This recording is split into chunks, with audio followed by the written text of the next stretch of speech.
समाचार सेवा प्रभाग से प्रस्तुत है हमारा साप्ताहिक कार्यक्रम पब्लिक स्पीक।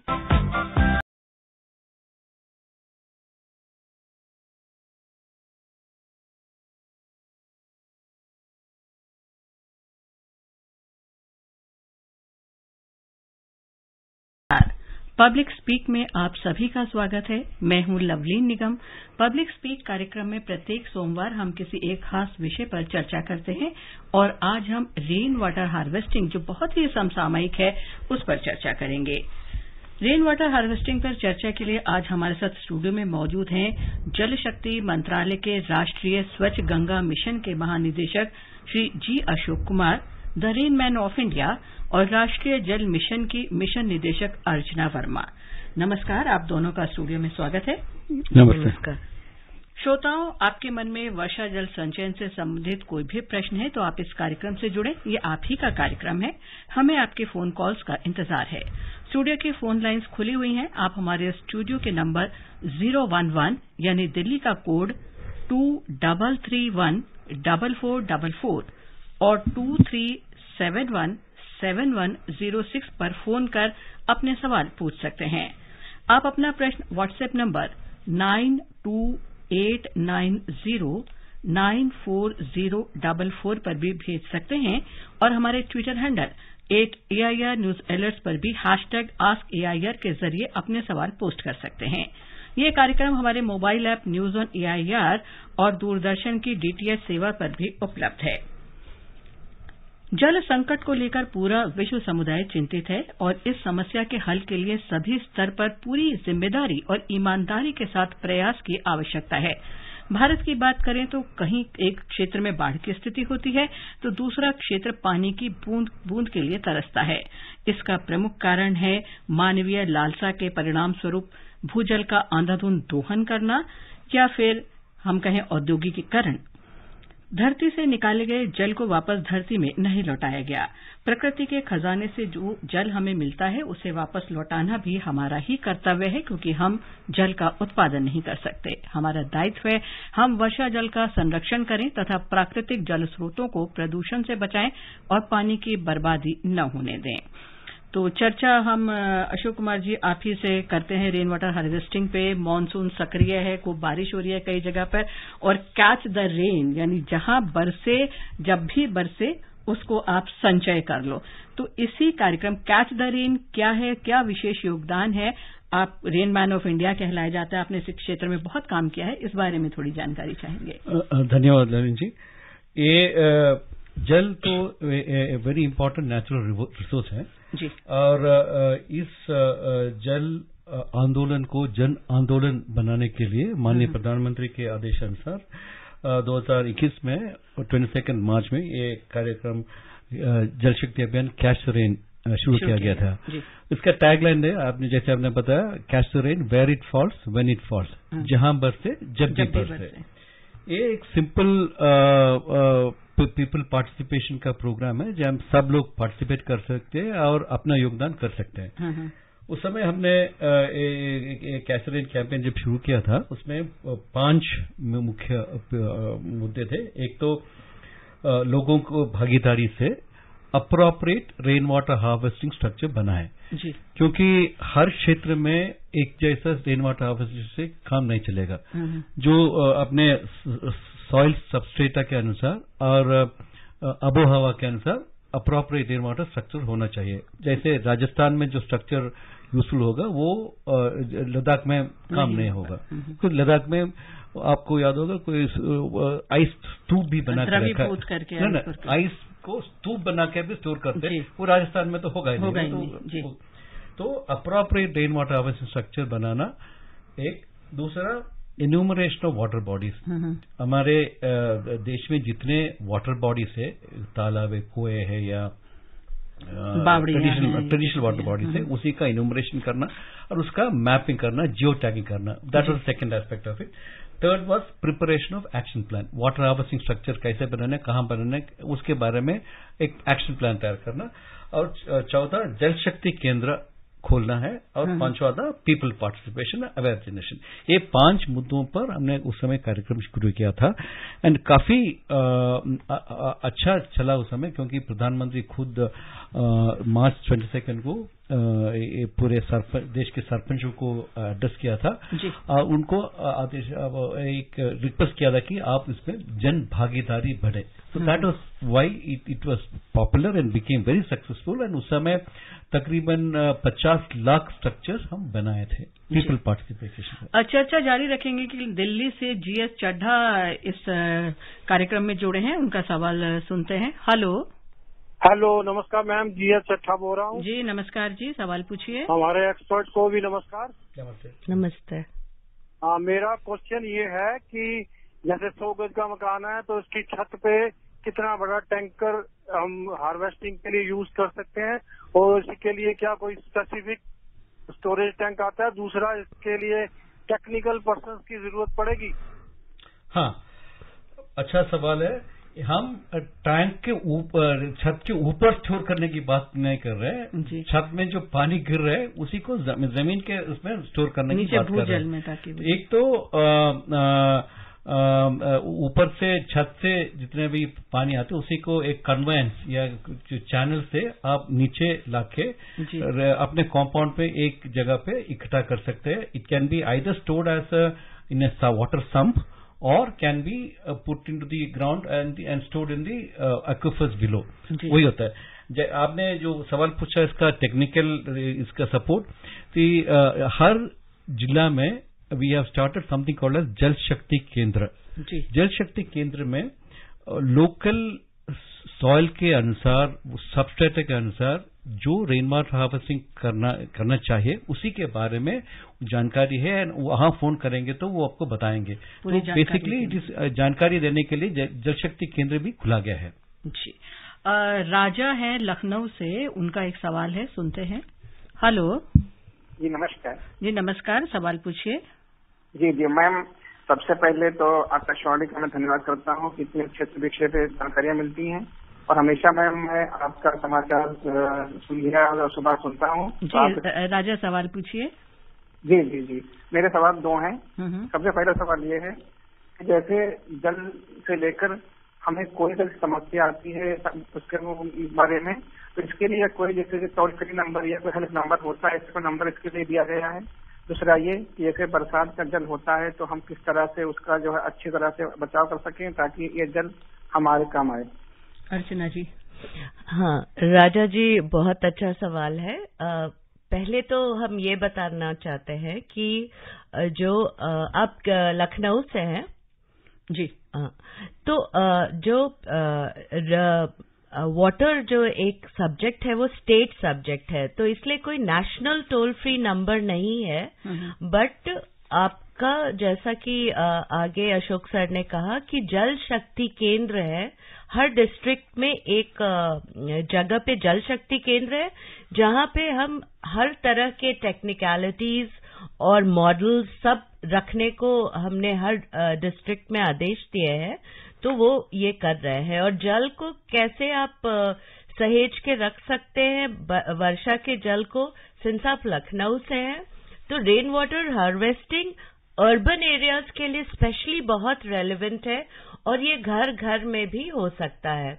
जैसे कि मान लीजिए आपका जो रूफ टॉप है, आप रूफ टॉप में जो बारिश होती है उसको आप कलेक्ट कर सकते हैं और उसको एक छोटे छोटे आप गटर्स बना सकते हैं, जो कि आप देखते होंगे फोटोज में भी कि वर्षा जो है वो सेमी सर्कुलर पाइप्स में आ रही है, और पाइप्स के बाद वो चली जाती है एक स्टोरेज टैंक में भी जा सकती है आफ्टर फिल्टरेशन। ये एक बहुत ही सहज उपाय है जो आप अपने बेदिंग, अपने किचन गार्डनिंग और अपने जो थोड़ा सा आप ये क्लोथ्स वॉशिंग के लिए यूज कर सकते हैं। और दूसरा, अगर आपका बहुत ही बड़ा घर है या आप ऐसे जगह रहते हैं जहां पे आप अफोर्ड कर सकते हैं, तो उसको ग्राउंड वाटर रिचार्ज के लिए भी आप डाल सकते हैं, लेकिन आप रीयूज भी कर सकते हैं। रिचार्ज ही सिर्फ मकसद नहीं है, और ये अर्बन फ्लडिंग में बहुत हेल्प करता है। अगर हर RWA इसको करे, अगर हम ग्राउंड वाटर को, अगर हम रेन वाटर को हार्वेस्ट करें, तो बहुत सी समस्याएं पानी की हम जो शहर में फेस करते हैं वो हल कर सकते हैं। जी, ये कोई types of rain water harvesting भी है? कितने प्रकार के जल संचय होते हैं?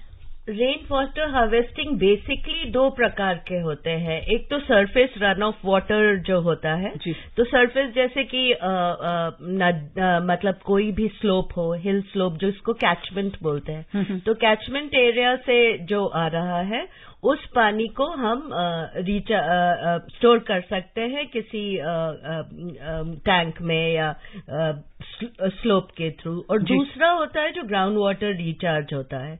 तो बेसिकली रेन वाटर हार्वेस्टिंग या तो सरफेस वाटर रन ऑफ को आप रिचार्ज या रीयूज करें या ग्राउंड वाटर के रिचार्ज के लिए रखें। तो ग्राउंड वाटर भूमि के अंदर जाके रहता है, वो आपके जैसे एक्यूफर्स हैं, आपके जो वेल्स हैं, और इन सब से निकल के आ सकता है, बाद में आप यूज कर सकते हैं।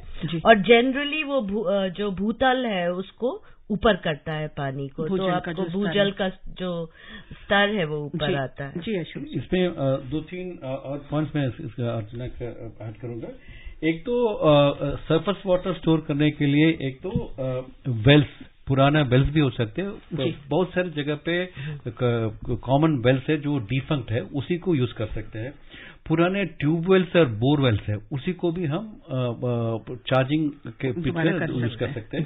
एंड वेरी इंपॉर्टेंट इज, हमारे पूर्वजों ने ट्रेडिशनल वाटर हार्वेस्टिंग स्ट्रक्चर्स बना कर रखे, स्टेप वेल्स हो या ये टेम्पल मंदिरों के बावड़ी है, और हर टेम्पल के पास या जो रिलीजियस इंस्टीट्यूशन के पास एक नॉर्मली एक तालाब भी होता है, तो रिलीजियस टेम्पल स्पॉन्स होते हैं। ये सब can be use as a rain water harvesting structures. जैसे आप कह रहे हैं कि प्राचीन काल से ही जल संचय की हमारे यहाँ एक वो रही है, लेकिन किसी कारणवश वो कम होती जा रही है। अगर हम शहरों की ओर रुख करें, आजकल जो सोसाइटीज बन रही हैं वहाँ मस्ट भी कर दिया कि आपने रेन हार्वेस्टिंग करना ही है। तो जो अब नई सोसाइटीज हो रहे हैं वहां भी कुछ इस तरीके के आवास बनाए जाता है या बस्तियां बनाई जाती हैं, इस तरीके का मस्ट हो जाना चाहिए कि आपने रेन हार्वेस्टिंग का वो प्रोविजन रखना ही रखना है। काफी स्टेट्स में ये प्रावधान रखा गया है कि ऑक्यूपेंसी सर्टिफिकेट्स के लिए compulsory rain water harvesting structures बनाना है। बट एक प्रॉब्लम इसमें है कि ये पहले साल ही होता है, बिकॉज ऑक्यूपेंसी सर्टिफिकेट एक ही बार लेते हैं, तो उस समय के लिए कुछ न कुछ जुगाड़ करके एक रेन वाटर हार्वेस्टिंग स्ट्रक्चर बना के सर्टिफिकेट लेते हैं। सबसे बड़ा प्रॉब्लम ये आता है, सबसे बड़ा प्रॉब्लम इसका मेंटेनेंस, बिकॉज ये पत्ते गिर के उसका चौकोश हो सकता है, जो चैनल से वो ब्लॉक हो सकता है। तो हमारा रिक्वेस्ट है कि this resident welfare association and जो इंडिविजुअल्स भी है, before the onset of monsoon, April May June वो पीरियड में जरूर अपना जो वाटर हार्वेस्टिंग स्ट्रक्चर्स बना कर रखा है उसी को साफ रख करके उसको रिवाइव करना है।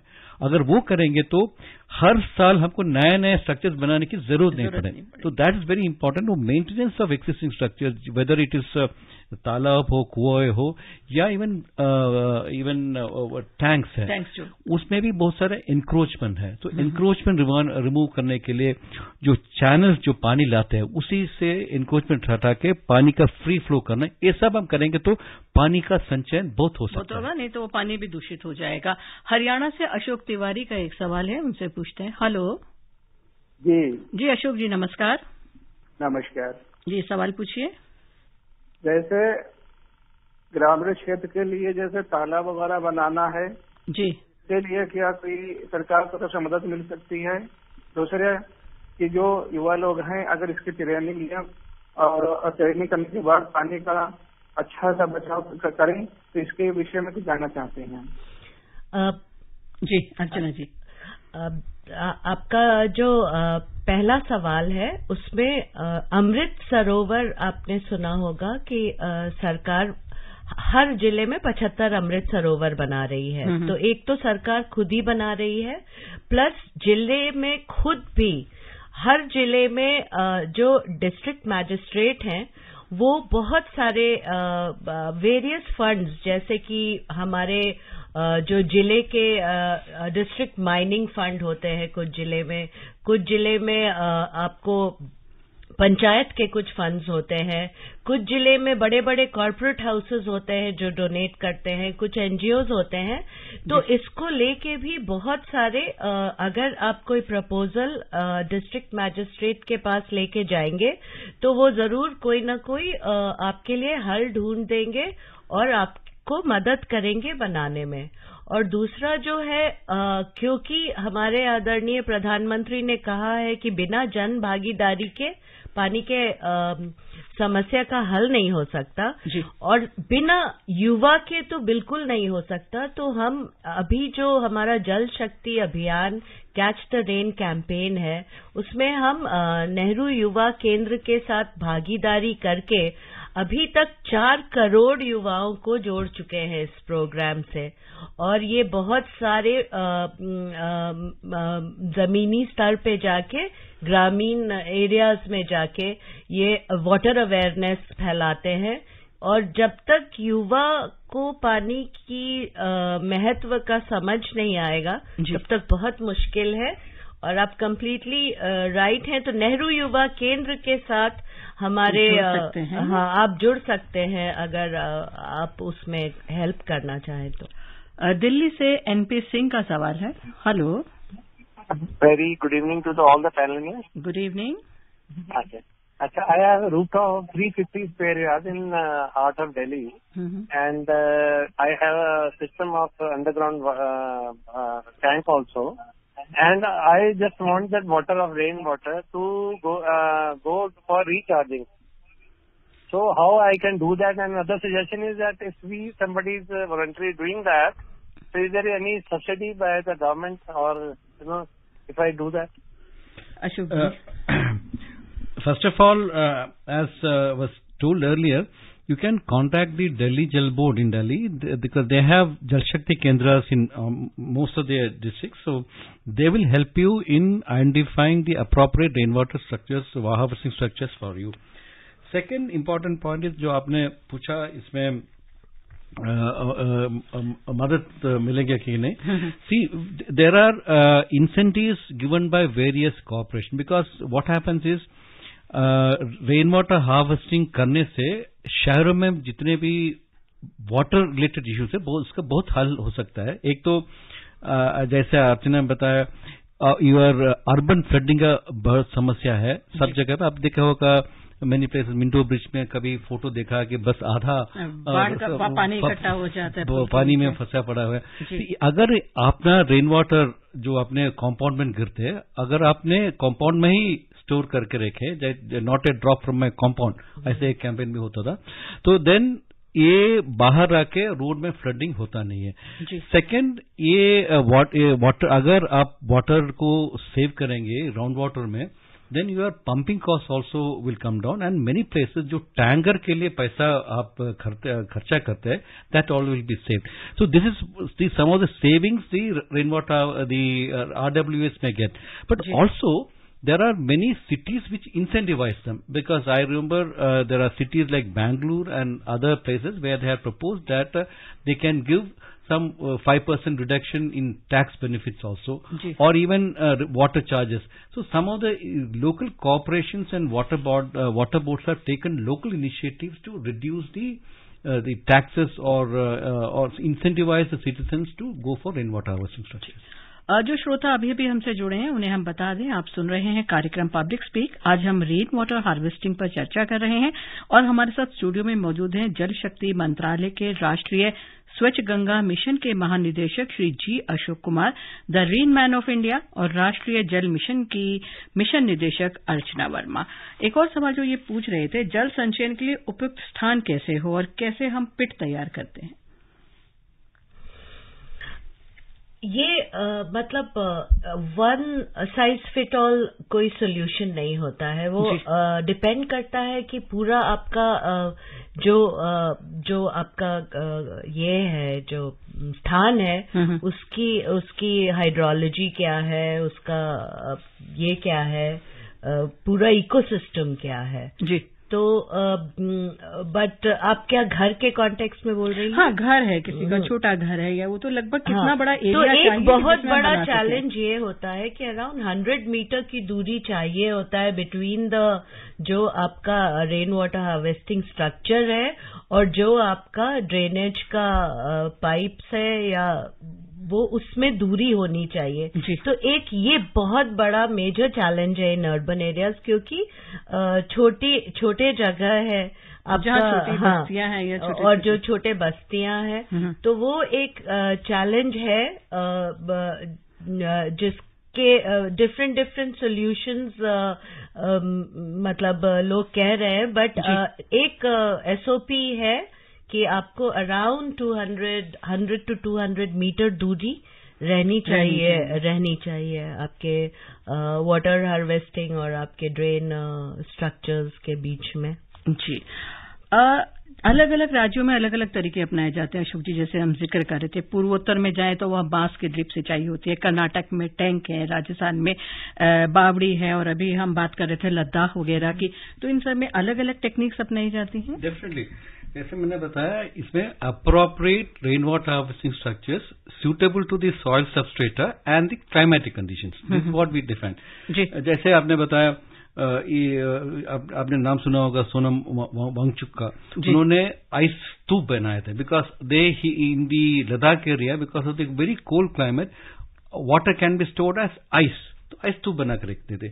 वेयर नॉर्थ ईस्ट में there are very steep slopes, तो वहां पे they were collecting water through the bamboo का हाथ स्प्लिट करके बैम्बू से स्प्रिंग करते थे। स्प्रिंग शेड एक बहुत इम्पोर्टेंट इनिशिएटिव है। Depending upon the area different water harvesting structures are there, and that's why actually the water mission had done this exercise of identifying what are the soil substrata for different parts of the country, and उसी के हिसाब से what is the appropriate rainwater structure, उसका भी हमने जल शक्ति केंद्र को इन्फॉर्म किया था। एंड बेसिकली जो आपके एरिया में सूटेबल है उसी के बारे में जल शक्ति केंद्र इन्फॉर्मेशन आपको जानकारी देगा। दिल्ली से धर्मवीर का सवाल है। हेलो नमस्कार जी। नमस्कार धर्मवीर जी, सवाल पूछिए। मैं धर्मवीर गांधी दिल्ली से बोल रहा हूँ जी।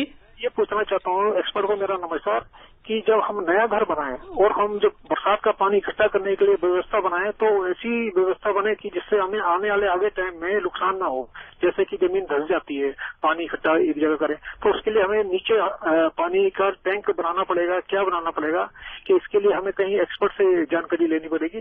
जैसे बंगाल में बहुत अच्छी व्यवस्था है, हर जगह तालाब बने हुए हैं, हमारे शहर दिल्ली शहर ऐसी जगह तो सारे घर ही घर हैं, कहीं खुला जगह तो है नहीं। करेक्ट।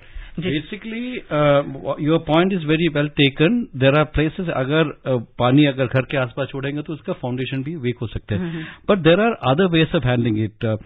जैसे आपने बताया इन ग्रामीण इलाकों में you can store it in पुकुर और water tanks nearby places. In urban areas there are of course water tanks and water bodies are there, but there are also lot of borewells.